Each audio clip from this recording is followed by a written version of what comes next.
of our LiveOnWeb series. Today, we will be focusing on driver training. I'm joined on set by Boyd Stephenson of American Trucking Associations and Don Lefeve, President of the Commercial Vehicle Training Association.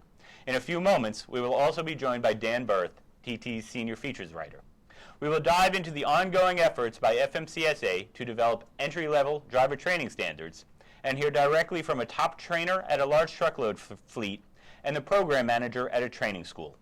In addition, we'll discuss several efforts that are underway aimed at cutting into the driver shortage and try to answer many of your questions. There are several ways you can interact with us during today's chat. You could send your questions and comments by email to share@ttnews.com or comment within this article page. At the bottom of this page, you can learn more about the sponsors of today's chat. They are Contract Leasing Corporation and Your Company Resource. Okay, I want to begin with Boyd. Thank you for joining us. I know it's a very busy week for both of you, but thank you for taking some time out to be with us today. I'm wondering if you can start by giving us a little bit of background on the driver training efforts, which I know date all the way back to the 1980s. Sure, and thank you very much, Neil, for having me today. I really appreciate the opportunity to talk to you and to the audience. As you mentioned, entry-level driver training has been something that has been envisioned in congressional legislation since the early 80s. It's currently the longest open rulemaking in the federal government. So this is something that's long overdue, and the agency attempted to put out a rule in the early 2000s. That rule was unfortunately challenged in court, and then the court sent it back to the agency, and on top of that, that was in, I guess, 2004. The agency tried again in 2007, and then finally in 2012, Congress said that they'd had enough, and they redirected the agency to do it. They did make one big change, though. Mm-hmm. This time around, entry-level driver training is something you have to do before you get your CDL. Mm-hmm. Previously, it was something that was always entertained as you would do it later. Mm-hmm. So that really kind of brings us to today. So I want to mention we have on our website, ttnews.com, we have a package called a TT Archives. Each week we find something from the 80-year history of transport topics that we're showcasing.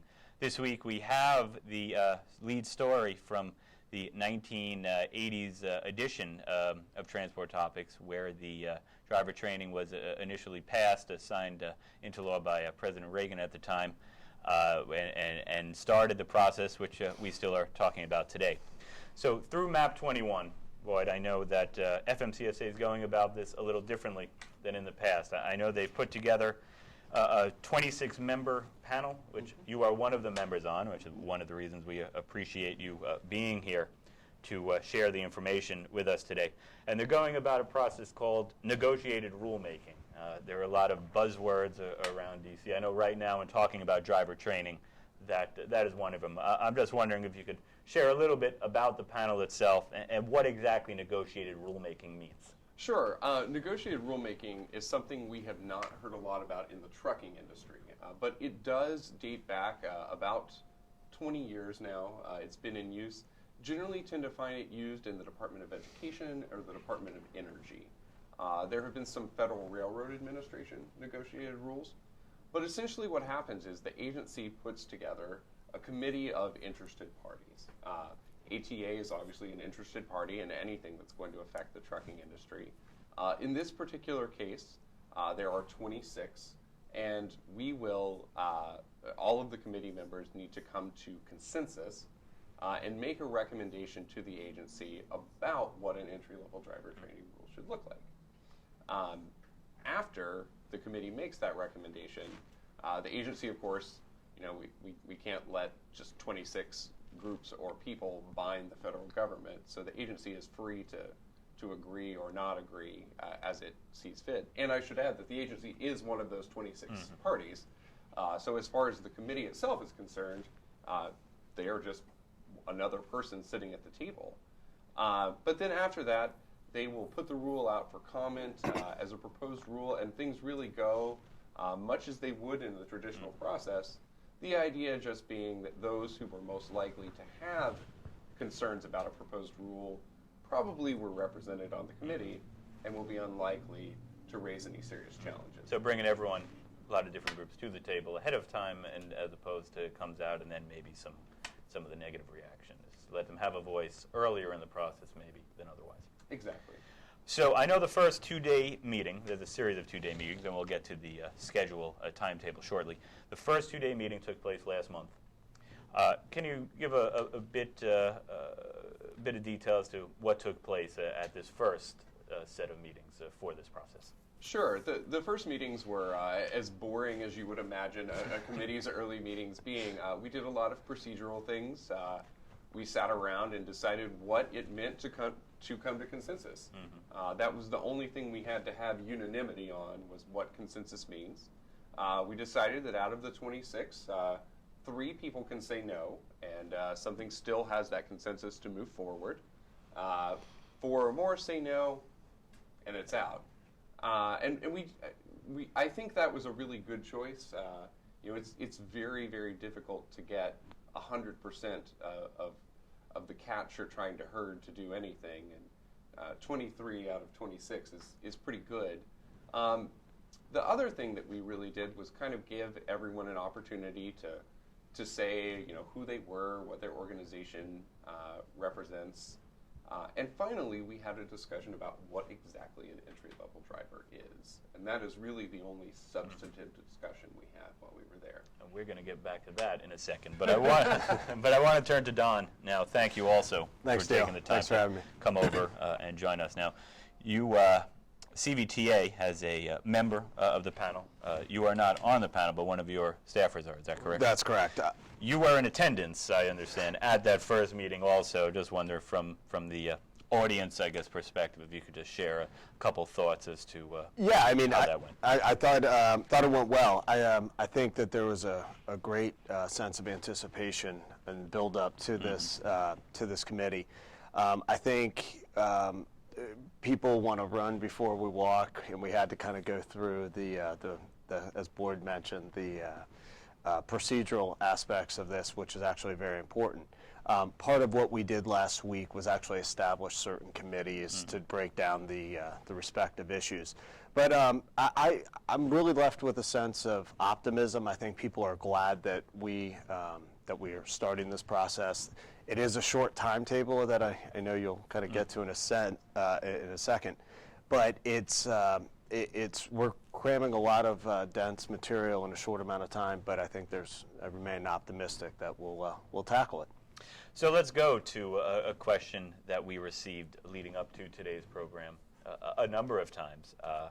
What is entry level? I understand it did come up a bit at this first meeting, so I'll turn it over to the both of you if you could sort of help our viewers understand what the goal is here, what exactly that is supposed to mean. Well, actually, I'll turn it over to Boyd because he asked that exact same question at the committee. And certainly ATA had some ideas about what an entry-level driver was, but we thought it would be very important to get those 26 folks around the table to say kind of what we thought it was. And and there are some concerns out there. Anyone that's dealing with drivers knows that right now we have some special issues going on that might result in your CDL not remaining current. We've got some issues related to medical certificates that might have a CDL downgrade attached to them. That can be both when a driver lets something expire as well as when the state just doesn't process it. And so we wanted to raise sort of those cases early to say, we've said that you have to do this to get a CDL now, but who has to do it exactly? Are we going to grandfather everyone? The good news is we are. That was another question we received a number of times on the sort of basic understanding. We're going to get into later some more detailed questions, but that was one in terms of what is entry level or current drivers grandfathered, and you're saying you're expecting that they will be. And ultimately the committee is waiting until tomorrow morning to finalize this. Yeah. But at the end of our last meeting, it sounded like we were coming to terms that entry-level driver training, ELDT, was going to be something you were going to have to do once, and it was going to be good forever. Yep. So that should be some good news. It might be something that you have to. There may be different portions of ELDT. related to an endorsement or moving from Class B to Class A, where if you'd had Class B entry-level training and then you upgraded to a Class A, you might have to do something new. But once you have that Class B section, you're never doing Class B again. And I think that's what we're, I'm sorry, No, please. I think that's actually what we're going to, what we're covering probably tomorrow and going forward, are the specifics of those particular areas. The other real basic question I received a number of times was, assuming this goes through this time, this is going to be a regulation that's going to cover all drivers and is going to be an industry-wide rule that everyone's going to abide by. That is what the goal is here, just so everyone can be clear, correct? That's That correct. is the goal. Yeah. Okay, so I want to turn to a comment we received as we get into some of the debate a little bit from Mark Greenberg. He's a chairman of the New England Tractor Trailer Training School. He was commenting about one of the discussion points he viewed, an important one, was hours versus performance-based when it comes to developing the rule. His comment was, the need for a performance-based test has been widely acknowledged as a solution and replacement of the former hourly proposed rule. Is a group moving in that direction? I know in some of our discussions leading up to today, this hours versus performance-based has come up. We received a number of comments. Wondering your thoughts on that comment and the question he's asking about what direction this might be moving in. Yeah, I certainly. Let me just start by prefacing this was the issue that was really faced back in 2007 when an hourly standard was put forth. CVTA and others led the fight against hourly programs for a host of reasons, but one, it really dealt with the impacts on there was no data to suggest what number of hours equated to safety, and secondly, it had some adverse effects on financial aid and actually some other areas that I won't go into. But from our standpoint, we do believe in a performance-based approach, and we think that over the next couple of weeks, that's ultimately what the committee is going to determine. But I think the more people really understand it, they will look to that as the model moving forward. Would you agree with that? The big question for a long time, and as Don mentioned, in 2007, the proposal was an hours-based proposal. And, there was a study done by the American Transportation Research Institute that looked at a lot of different truck driving school programs, carrier programs, some as short as 50-some hours, the longest of which was 288. And there was no difference in safety performance. And that indicates that either the sweet spot on an hourly basis is under 50-some hours, it's higher than 288, or maybe the sweet spot isn't on an hourly basis, but something else. And we really thought from the very beginning that performance-based makes sense. It does get the students that are able to master things there quickly, but probably more important from a safety standpoint, it means that the students who can't master the things they need to will never be on the road. Absolutely. So, as it was mentioned earlier, the next meeting of the panel, these are all two-day meetings, tomorrow and Friday. So there's a lot we appreciate going into the next couple days, taking the time to brief everyone ahead of the next meeting. The schedule as it's posted on FMCSA's website, April 9 and 10, April 23, 24, May 14, 15, and May 28, 29. I believe June 15th is sort of the date. Is that the deadline, I believe, to submit a report to FMCSA, and then they're going to attempt to proceed from there? Right. So the goal is on the 29th, before the committee walks out, for us to have our report ready to go to FMCSA, and FMCSA then to, by that June 15th date, to have transformed that into something that they think is final, that they would ask the committee to sign off on. So after many, many, many years, decades of sort of trying to get to this point, maybe there's an end in sight this time, potentially. That is right. They have set a very, very ambitious pace to tackle some very, very contentious issues, but fortunately we have an excellent mediator, and I think there really is a will within all parties around the table to to come together. There's not necessarily agreement on everything, but one thing there is a universal agreement is that we do need an entry-level driver training rule. Absolutely. So I know last time some of the comments was about some cost-benefit analysis, potential safety, evaluating potential safety benefits, potential costs in relation to this rule and the process. I believe, based on the agenda that was posted late last night, that might be something of discussion this week. I'm wondering if you could just briefly touch upon what is sort of meant by cost-benefit analysis and how you may be going about addressing safety benefits, possible cost issues. Sure. Cost-benefit analysis is something that ever since President Reagan, the federal agencies have had to look at in their rulemaking. And it sounds very complicated. It's not.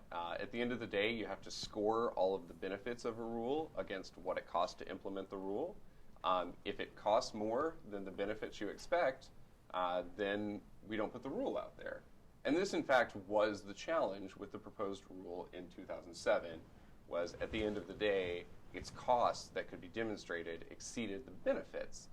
And that's one of the reasons the agency has been very, very forthright about attempting to get as much information as they can about the benefits of training.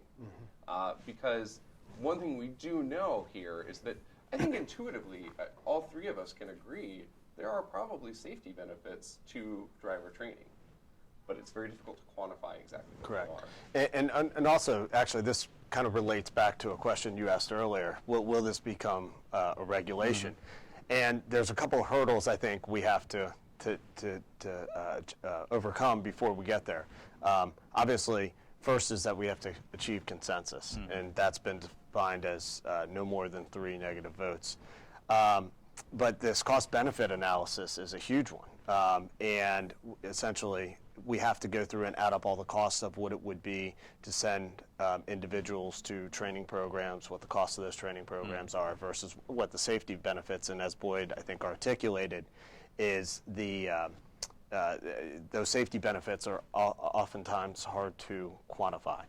And then the last aspect to that is also a lawsuit. If there is there's always the potential for a lawsuit. So the answer to whether this will become a regulation is we think so, but stay tuned. Okay. Thank you both. I want to take just a quick second here to remind our viewers that you can send in your comments and questions during the show today. We're going to get to many more of them in a little bit. You can email us at share@ttnews.com, comment within this article page. I want to transition for a moment here. Dan Bearth, who will join us in a second. Earlier this week, he had the opportunity to interview Tommy Fox. He's a truck driver and a longtime driver trainer for Conway Truckload. Dan had an opportunity to ask them both a little bit about what we've talked about here with the entry level, and to just get additional perspective about what it's like out there as a truck driver, also training an upcoming crop of drivers. I think we're going to go to that footage now. Go about measuring their progress and the skill levels for the people that you're working with? We have a program here. It's proficient, non-proficient still needs training. If they can complete the task satisfactorily, then that's what we're looking for. I mean, we don't have a grading system, A, B, C, D, F. We don't have that. There are certain things we look at for turns and backing and customer relations, safety, paperwork, and if they can do it unsupervised, then that's what we use to pass them on that task. Great. Are there things that would make your job easier or more effective, would you say? Yes, yeah, I do. I think if students had how can I put this? If they had a larger experience level with OTR driving when they come into the truck, that would help me out a lot. And all trainers. And at school, and I don't know, get it from school or get it from the company, whatever. But if they had a better idea of what we actually do day to day, I think that would make it a lot easier. Okay. You deal with a wide variety of people who are learning to drive, as I understand it. Can you talk about the differences that you see in the training requirements for, let's say, younger people versus older people who are coming in to learn the occupation? The younger people, pretty much, they're go-getters. They just want to get in the truck and go. Older people, they want to know why, who, what, all that. And it's each group has their own issues. And it's kind of fun to work around each one, because you'll get a kid that's just gung-ho, wants to do this, and then, he gets the carpet pulled out from under him. And then the older guys, they're more, the older drivers, I should say, are more into, they want to take their time, do it right the first time. Mm-hmm. And it's like I said again, each group has their own issue. Okay, we want to thank Tommy for taking the time out to speak with us. We also found it a unique opportunity to interview him from inside his truck. We thought that was a neat little touch. We appreciate that. Also want to make you aware that there is an additional piece of that interview that will be available on our website and on YouTube later on today. Thank you, Tommy. So I want to welcome Dan Bearth back to the set. It's been a number of months since he's been on. Welcome back, Dan. Thank you for joining us today and doing some of the legwork with that interview. I know you have another one we're going to get to a little bit later. What were your takeaways from your conversation with Tommy? Well, number one, it's good to remember that it's important for people to drive as part of the learning process. I think it's clear that no amount of instruction can prepare people completely for what they're in store for. He talked about when he goes out with a driver, he's taking them with a loaded truck perhaps for the first time, right? Or he's going over the mountains for the first time. These are experiences that drivers have to go through in order to really acquire the skills necessary to do a good job. So it takes time. I know we're talking about sort of minimum training standards as part of this rulemaking, but I think it's good to emphasize that companies have a responsibility to provide some finishing training for these drivers, even after they come out of whatever training they get to get the CDL. That's really a starting point. And I know many companies do this now, and probably they need to consider, how they can improve that process going forward. I thought it was interesting. He talked about the 7,000-mile program that they have. They tried to get them, as you said, in a lot of different scenarios, different portions of the country.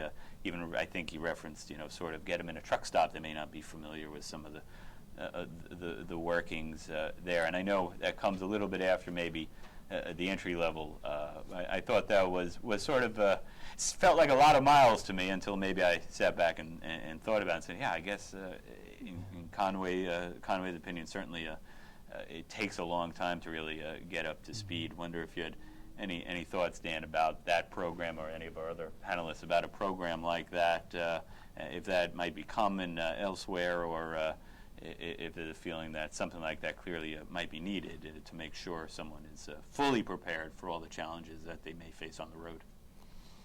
Sure. I mean, it takes time, and companies have to devote the time that it really takes to train people properly. Maybe another thing to keep in mind too is it's not just what you teach, but how. In Tommy's experience, every driver trainer brings his own background and experience to the job, so there really isn't any consistency across the board. But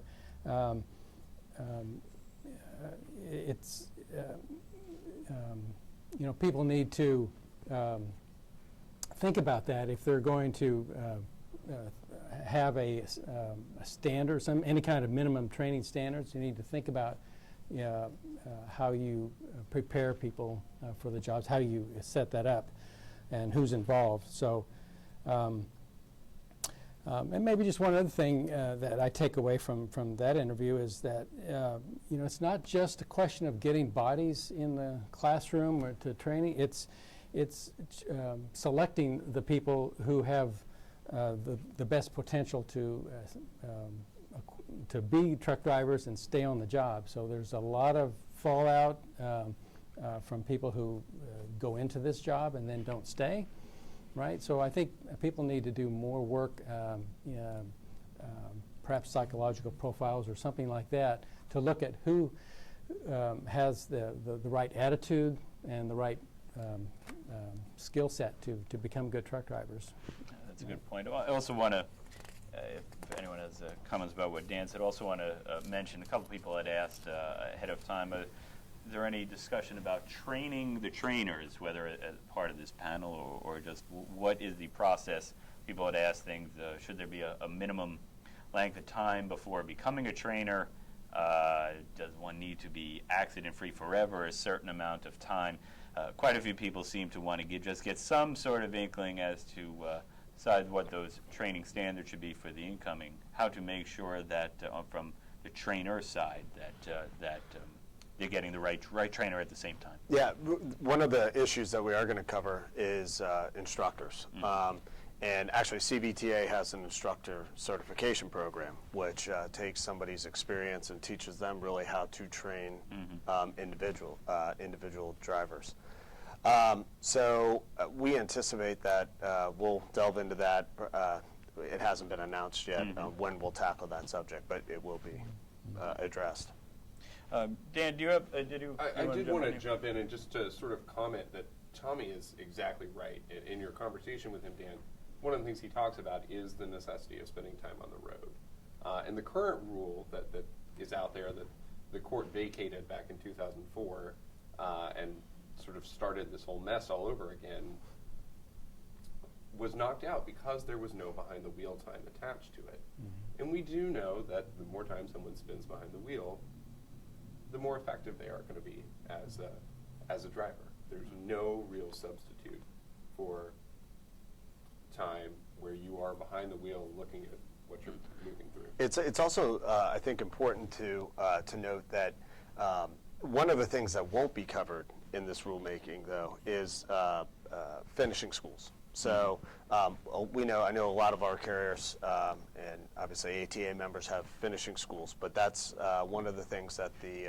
rulemaking will be not addressing. Mm-hmm. We got a question that's come in live here from Michael Irwin asking about, in regards to the committee and the potential rule, the proposal, just understanding a little bit more skill.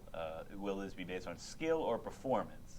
Wondering if you have any thoughts to address that. Is that the same thing? Is that viewed differently? Is that not something that has fully been sorted out yet with the committee? That's something that might be on the table in the handful of meetings that to come over the next couple of months. And I think that sort of skill, that I may be misunderstanding the question. To me, skill and performance mean sort of the same thing. A performance-based, when we talk about that, what we mean is demonstrating competency in a skill. Exactly. And that's contrasted with, say, having to spend 3 hours working on a skill. There's a big difference there. 3 hours is, I did my 180 minutes, check, move on. Performance-based or a skills-based is, it doesn't matter how long I did it, I've now shown an instructor that I have competency in the skill. And that's, I hope that answers your question, Mike. Yeah, actually, it's a larger trend in education as well, competency-based. I want to toss this out maybe to Dan or anyone. Dan speaks with a lot of fleets. Got some questions about how many fleets might be training. Are there advantages? Do those fleets have advantages or not? And maybe some of what our guests or panelists are involved with is sort of possibly leveling the playing field. Wondering if you could speak to that at all. I have no idea how many fleets have finishing programs, if that's Or what the you're training asking. schools. Or training schools. But yeah, more fleets are considering establishing driver training schools. I think just last week, Celadon Trucking, for example, announced that they're opening a new facility. This has kind of been fluctuated up and down over the years. You know, when there's a need for drivers, companies will sometimes set up schools. And when there's plenty of drivers, this is an expense they can do without. So I think we're in a period now where companies are giving some serious consideration to this. I think we're seeing a lot of fleets try to work more closely with schools in saying, you know, leave the main responsibility for training in their hands, but have a say in the curriculum, helping them develop drivers that they can hire immediately and fit into their operations. So there's a lot of good discussions and cooperation going on between schools and fleets. I might mention one thing that came up actually just yesterday. We had the opportunity to talk with a gentleman from UPS who was saying that they have a school that they've set up in Landover, Maryland, which trains their package delivery guys, and it's actually a little mini city that they've created to actually do the deliveries and so on and so forth. Very elaborate process, but they have discovered that the people who go through this training are safer, more productive, and cost the company less than people who don't. So as a consequence, UPS is going to open at least a half a dozen more facilities like this, and eventually they expect to train every single driver in their system. That's a lot of That's a drivers, huge too. call, right? Because they have over 100,000 vehicles on the road every day. So I think that's an indication that training is valuable, and if you're not doing it, you perhaps should. One more question's come in. I want to just get to this one, and we're going to shift gears again, and we'll be into more of the questions before the end of the program. Will requirements be different for local versus over-the-road drivers? I don't know if, again, with only one meeting down, it feels like there's a lot that still needs to be sorted out, but wanted just to raise that for any. I would highly doubt it. That's speculation on my part, but you know, a person may start off as an OTR driver and then move local, or perhaps vice versa. So, good point.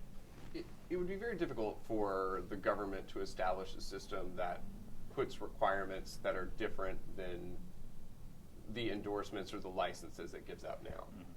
So it's going to be, and I think it is likely that you will see different requirements for Class B versus Class A. And in as much as a lot of local deliveries may often be done in Class B vehicles, you could see some difference there. But the difference between Class B over the road and Class B, you know, local or P&D, or Class A, local and P&D versus OTR, that's just not going to exist. One reason being that it would just be very difficult for the agency or the state licensing agencies that ultimately have to check and make sure that you have your ELDT to somehow ascertain that you had the correct, you know, local or OTR training. Okay, so any viewers joining us late, I'm Neil Apt. I'm editorial director of Transport Topics, joined today by Boyd Stephenson of American Trucking Associations, Don Lefeve, president of Commercial Vehicle Training Association, and on the end there is Dan Bearth, TT's senior features writer. You can send your comments and questions to us at share@ttnews.com. You can comment also within this article page, and we're going to be getting to more of the questions. Thank you for sending them in, and we will be getting to more of them in a little bit. I want to shift to some of the other issues beyond just training that are out there that all sort of, we feel at Transport Topics, goes to this driver shortage issue, which everyone knows very well. One which Dan wrote a story about a year ago now that was a source. Don was included in this story, and believe shortly we're going to put a website up on our screen where people can go back and read the full version that appeared in the Transport Topics print edition regarding processing delays of CDLs. I'm wondering, maybe Don, if you could share a little bit about that and what has transpired since, and Dan as well. Yeah, sure. So the issue is really when an individual goes to take a skills test, there are a number of delays.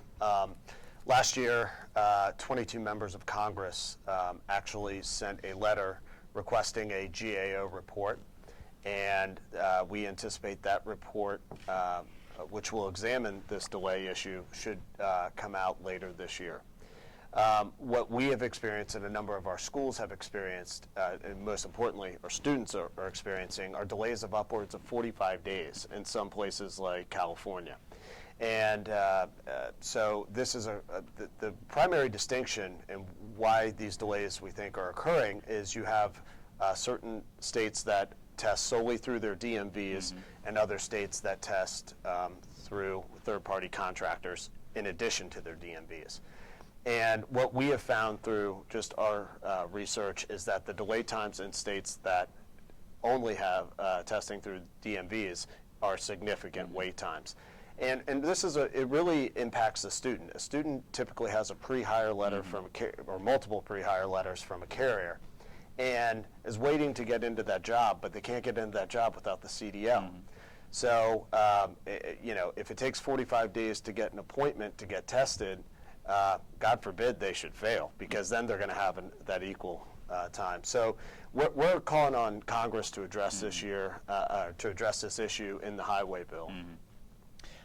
Another, beyond the delay issue, another funding is certainly on the table. I know last year there was a little bit, maybe unlike the CDL, some progress through the Workforce Innovation and Opportunity Act, which Congress passed and the President signed into law into July. This also is a story that Dan Bearth covered at the time.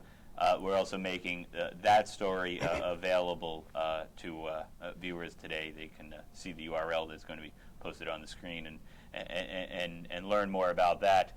I know one of the things that sort of changes, if I remember right, how workforce funding is allocated, and this idea about in-demand professions. I wonder if you could speak a little to that. Yeah, so last year, the Congress passed, the President signed the Workforce Innovation Opportunity Act, what we commonly called WIOA. And what it does is it links grant funding to in-demand occupations. So if an individual wanted to attend a training program, that training program would have to be considered, obviously, in demand. And when the law was designed, it really had a focus on local jobs. And what we are fearful of is that unless our voice is heard and that people know how in-demand trucking is, we could actually be cut out of some of that funding. And the reason being, a company in Montana may hire a student from Florida, for example, to drive for them. And what we're trying to make the argument to governors and workforce boards are all trucking jobs are essentially local because they can be filled by somebody in that in their community. In fact, we are announcing a grassroots campaign that we hope to get all trucking associations behind, and would love everybody's support on that. If you go to cbta.org, we have it says "Stop the Driver Shortage Now," and a lot of students, do rely upon the WIOA grants to get training, which is exactly what we want. We want good quality drivers out on the road. Dan, I know besides these issues which you have been writing about the last year, you have been looking at the driver shortage and the funding issue a little bit more. I know you also spoke with Doug. Maybe you want to address that. Yes, and I think we'll go to the video momentarily, but yeah, so Doug Akers at Ozarks Technical Community College will speak in a moment about what he sees as funding issues and how it affects his ability to train drivers. But Yeah, this is something that schools and fleets have to work together on, because there are jobs waiting for these people, but carrying those drivers through the training program and until they get on the job is a real hurdle. So we're seeing fleets come up with reimbursement programs, where your cost of training will be covered if you stay on the job for a certain length of time. That's very helpful. And we've already talked about the federal job training grant program, and it's a little, to me, it's a little odd to see jobs that are in demand going begging, because you can't get the funds and the students connected. It seems pretty obvious that would be beneficial to all parties, but it is a problem at each local community making those connections. So, Shall we go to the footage? please.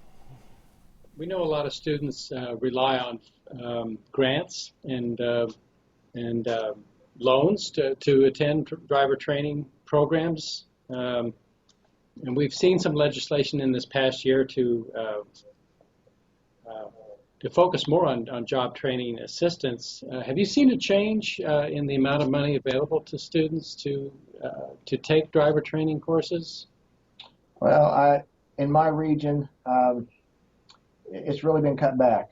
I know they've divided out the bucket differently from the feds. They've renamed the program. But with our Missouri Career Centers are the folks who deal with the Worker Investment Act training dollars, which again has been renamed. But that's, I've seen they have had less ability to deal with training and less training dollars for us. I've gone out and partnered with an educational community credit union that caters to educational needs, and because of where I work at the community college here in the city, they partnered with us, and they have a very low interest rate loan, and that helps us with some of our students as well. So we're looking at private sources. We work with the Missouri Career Centers, which is inconsistent depending on what the feds do. VA, voc rehab, so we're pushing all those agendas, but funding is a foundational issue and a foundational problem that we have to be able to deal with to get these folks in and trained. So, is there something companies can do to help with the financing or the funding of training at schools, do you think? Yeah, I do. We're going to have to be on the cutting edge. We're going to need to be innovative. Folks are afraid of contracts. Employers don't want to put out dollars up front, and I don't blame them. They don't get return on investment until later on. When you're talking about a 20% retention rate on student programs, that's what my folks are telling me. They're afraid to put those dollars out, but they also see they have to. That's where I think we need to partner with different employers, work with them for them to hire folks in that they want. We look at the psychological profiling that can be done by private sources versus the state agencies who are doing the same thing, that identifies these folks that are more likely to stay. I just know a private source, Job Behaviors, they talk about how well they've worked with Arkansas, Wisconsin, a 70% retention rate through their programs. Honestly, if the employer had almost a guarantee, or lack of a better word, but a better opportunity to have 7% retention rate, then I think they'd be a little more generous as far as putting those dollars out and getting those folks in. So, can you tell us a little about what you're doing at the Ozark Technical Community College to expand your program for training?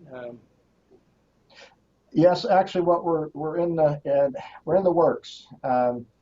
But the basic course gets them the Class A CDL. That's really not going to change. We've worked to where we can work with people's work schedules and everything else, but we're talking about adding an internship or an externship. We're partnering with possibly the Convoy of Hope, and we've been talking to those folks about that. We're going to, for the folks who aren't attached to any employer, if employers are sending them to us, we're going to talk to our local employers about partnering with them and putting those folks in their trucks on an internship. We talk about how we can help minimize the wages, training wages, OJT programs with the Missouri Career Centers, the workforce development departments of the state, and help those folks go there. Then we're also looking at expanding and talking to our industry. As a consulting piece, we're talking to a third-party vendor right now to where we're going to partner with those and talk to about consulting with finishing programs, as well as doing a train-the-trainer that we're talking about getting certified to where we can help folks supply those drivers and then train those drivers properly. So we're getting pretty aggressive as far as looking at that, but again, it's in the idea stage, and so we're seeing how that's going to run.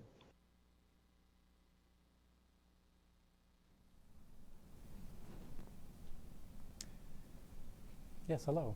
Well, thank you for Doug Akers talking to us from his office in Springfield, Missouri. He's got his hands full there trying to train drivers for the many trucking jobs available in that market. You'll be able to see the full interview online when this program is completed. And one of the things you'll hear Doug talk about is why he supports the idea of setting minimum training standards for entry-level drivers. He believes it will level the playing field and lead to better candidates for trucking jobs, and potentially lead to a way for companies to hire younger drivers. And I know that's an issue for many fleets. Because right now you need to be a minimum 21 to get an interstate truck driving job. So potentially that could change. Maybe these driver training rules could be a way to test these younger drivers and get them into trucks. And thank you, Dan. And that's actually a question we received a couple times, a few different ways. But in terms of trying to grow that driver pool base, turn it back over to our guests here about is there any part of this that might address the 18 to 20-year-olds in anticipation, maybe possibly of some relaxing of the rules. Related to that with the driver pool was about will these rules apply to one's potential drivers from developing nations that they may be recruiting from. So people clearly have the driver shortage on their mind and are asking some of those questions. I'll turn it back to both of you. The answer there is yes and no. Do we expect to see any changes in the minimum age to operate in interstate commerce? No. That is going to probably stay at 21, and changing that is really out of the scope of the rule. That said, the part of the rule, or the part of the U.S. code that Congress stuck the requirement to put the rule in, actually controls interstate and intrastate commerce. So intrastate drivers, just like interstate drivers, are going to have entry-level driver training. And that's not going to matter if you are driving a bus, a truck, or any sort of commercial motor vehicle. You're going to be required to get ELDT. Yeah. Yeah, you agree? Okay. Yeah, well, I do. We have some agreement here. Let me go to some of the questions that are coming in that I promised we were going to get to. Can you explain, this came up earlier, he sort of just went by as someone to circle back. Thank you for listening so intently. Can you explain the difference between Class A and Class B? Yes, and it has to do with whether or not you have an articulated vehicle. A Class B truck is most easily understood as a straight truck. It is 10,000 pounds or more. A Class A truck is a truck that is 10,000 pound, or sorry, a 27,000 pound truck that is carrying a trailer 10,000 pounds or more. A is, and you can always go down the alphabet. So anyone who has a Class A also has a Class B and a Class C. Anyone who has a Class B also has a Class C. What you can't do is go the other way. Most drivers, if you're unaware of which class of license you have, you almost definitely have a Class A license. But that is really the difference, and that the training is going to work the same way. If you have Class A training, you're not going to need to get Class B training. It's sort of encompassed within A. One question that's has come in a couple different ways. Does this apply to more than truck drivers? I think that's assuming bus also, and it had been asked to us through this process, should there be any consideration to split bus and truck up? So first, it does include bus. Let's just say that, because this is a commercial vehicle. The bus are included. People are just wondering, a couple had asked, if there should be any consideration given between separation between truck and bus. This is actually an area where I think that the committee did something really, really right. We agreed that there's need for a core curriculum that everyone has got to have, and that's going to be your Class A. I don't care what kind of truck you're driving. To my knowledge, that, well, I guess there are a very small number of Class A buses.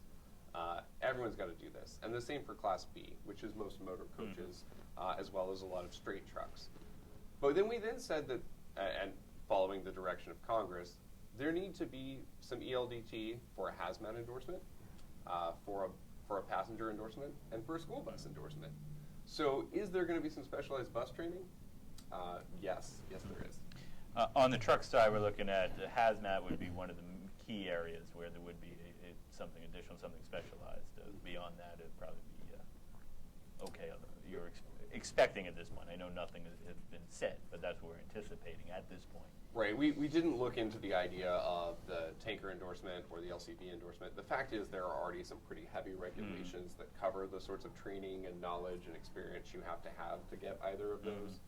I don't really think that there's a belief amongst many parties that those drivers who, we have data that says they are amongst the safest in the industry, are in any way, shape, or form entry level.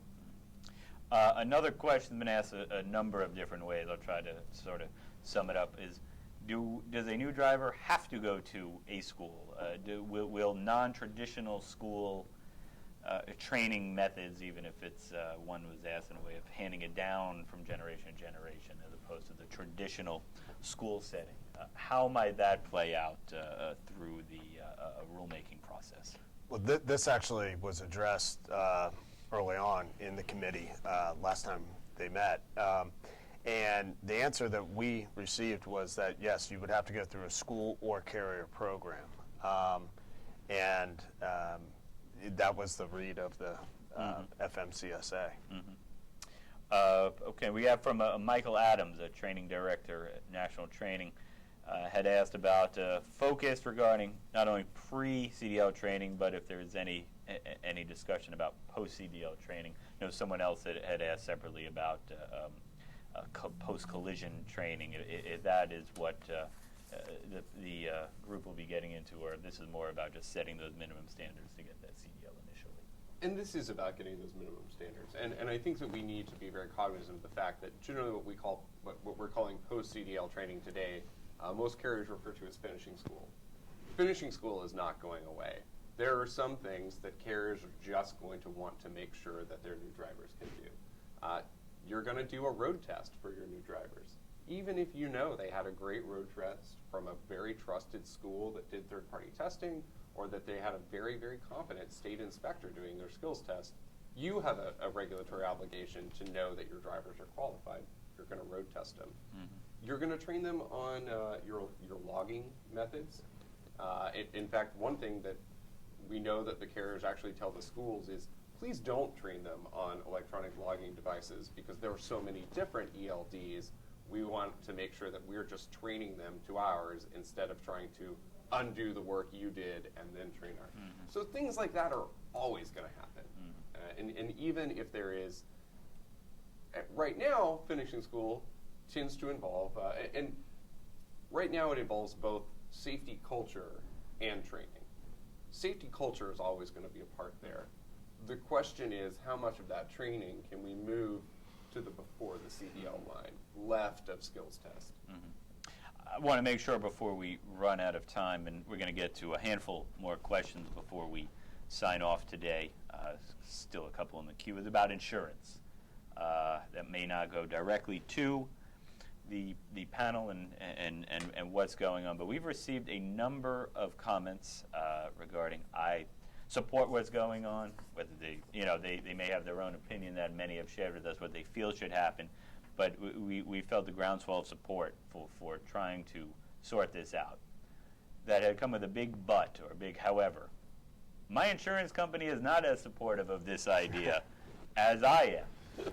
So I guess if there's any advice you may be able to give, either how this may play out or any thoughts in terms of the insurance component in bringing less younger / less experienced drivers into the field. Actually, I was going to say we don't have an official position on the younger driver, and from what I have explored or discussed, that's exactly my understanding, that the biggest hurdle is actually the insurance. Now, you do have a number of carriers that self-insure, but for especially moving to the younger drivers, I think that may be the larger hurdle.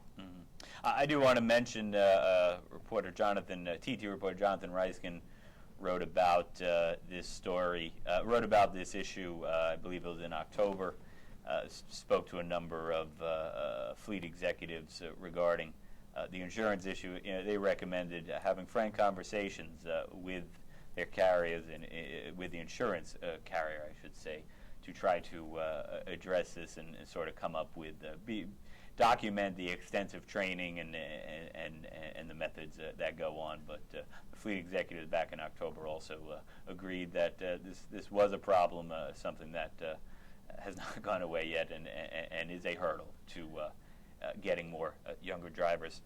Another question that came in thinking about this training standard at the federal level is, should there be a national CDL versus kind of the state system, if they need to sort of rethink that based on what this federal committee is putting together?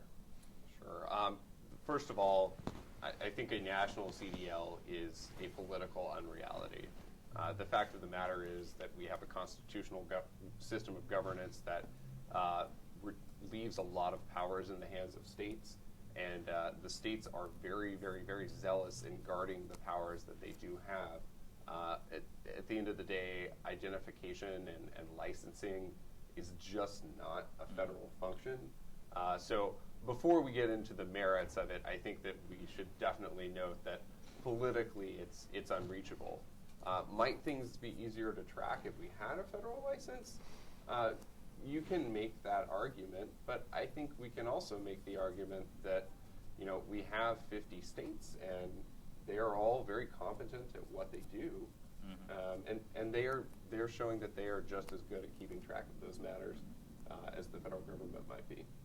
Related to that, we may be getting close to a FMCSA nominee. Scott Darling is the acting administrator. He took over for Ann Farah, who departed last year. Darling referenced at a congressional hearing that his tenure is going to be coming up very soon. I believe March 23rd is the date he suggested, which has led to speculation that a nominee may be forthcoming. You can keep an eye out on ttnews.com and the weekly edition of Transport Topics as that unfolds. You had mentioned FMCSA is a member. I believe it's Larry Minor, is represented on the panel. Is there any concern that if a nominee comes in with his or her own thoughts that this could anyway derail it, or this is far enough down the tracks and established that there's no concern there? At the end of the day, the administrator is the person in charge of the agency, so I would never say never. But ultimately, you have very large agreement across really all of the stakeholders in the industry. You have the carriers, both truck and motor coach. You have those groups that advocate for tighter restrictions. You've got the schools, and it can never hurt to have the people that really are kind of tinker around the edges of your rules trying to do that tinkering in advance. So I think it's very unlikely we would see any change. And probably the last question, I know we're not going to be able to get to all of them. We appreciate everyone who's taken the time to send in their questions and comments to us. One is people want to know either twofold. Will transcripts be available of these meetings, and or how can they feel that their voice could be heard in this process? Would you have anything that you transcripts will not be made available. If they would like to feel that they can be part, or at least have their voice heard, what words would you recommend? Contact your representative or a representative on the committee. You know, can contact me, Boyd, or any of the committee members to have your voice heard. And you, the committee is actually constituted technically as a federal advisory committee. And from that angle, if you write to FMCSA and to the Federal Advisory Committee, I think you have to give them something like 72 hours. But the next meeting after 72 hours have elapsed, they actually have to give a copy of that communication to every member. And the easiest way to do that is to email ELDTAC, which is Entry Level Driver Training Advisory Committee, at dot.gov. And if you send something to them, the federal law will compel the agency to make sure that it gets put in front of every member of the committee. All right, well, I want to thank both of you. I very quickly want to turn back to Dan as we're wrapping up here. One of the main projects he's working on right now is our 2015 Logistics 50 listing. People familiar with our LiveOnWeb series here, we did in November when the 2014 came out. We shifted to the spring. I know as soon as we're done here, we're going to send Dan back to get back working on it because time's ticking, Dan. But why don't you give us a very brief update on where that stands, and we'll talk about our next LiveOnWeb after that. Sure. Well, we're very close to finishing our research for the top 50 logistics companies list for this year, which, as Neil said, will be published April 13th. So I'll be attending the Transportation Intermediaries Association Convention in Orlando that same week, and we'll make a special presentation there of the list. But yeah, I'm looking forward to it. Dan will be presenting, anyone at TIA will be presenting on Saturday. There are also senior reporter Rip Watson will be participating on a panel on that Thursday. The TT Logistics 50 will come out as part of the April 13th print edition. We're here to announce today that our next LiveOnWeb will be Tuesday, April 14th at noon Eastern. Dwayne Long, who is the head of Longistics, is also the current chairman of American Trucking Associations. He will be joining us in studio. We very much are looking forward to that. And stay tuned, the LiveOnWeb, for more details regarding guests and the program itself. We are very much looking forward to the next one. As we wrap up here, I want to make sure that I thank both Don and Boyd for taking the time with us today and their insights. Don mentioned earlier, cvta.org is where you could get some information regarding the Workforce Act. I want to extend a special offer to anyone watching that's not yet a subscriber to our weekly print edition. You can visit liveonweb.ttnews.com/subscribe for an extended free trial. Included in that, as I said, will be the Logistics 50 publication included April 13th. As a reminder, a replay of our entire program today, as well as the complete interviews with Tommy Fox and Doug Akers, will be available on our website shortly. I want to thank them for taking the time to participate and taking time out of their schedules to be part of it as well, our program. I also want to thank our sponsors, Contract Leasing Corporation and Your Company Resource. I'm Neil Apt on behalf of Dan Bearth and our full TT and ATA LiveOnWeb staff. Thank you for joining us today.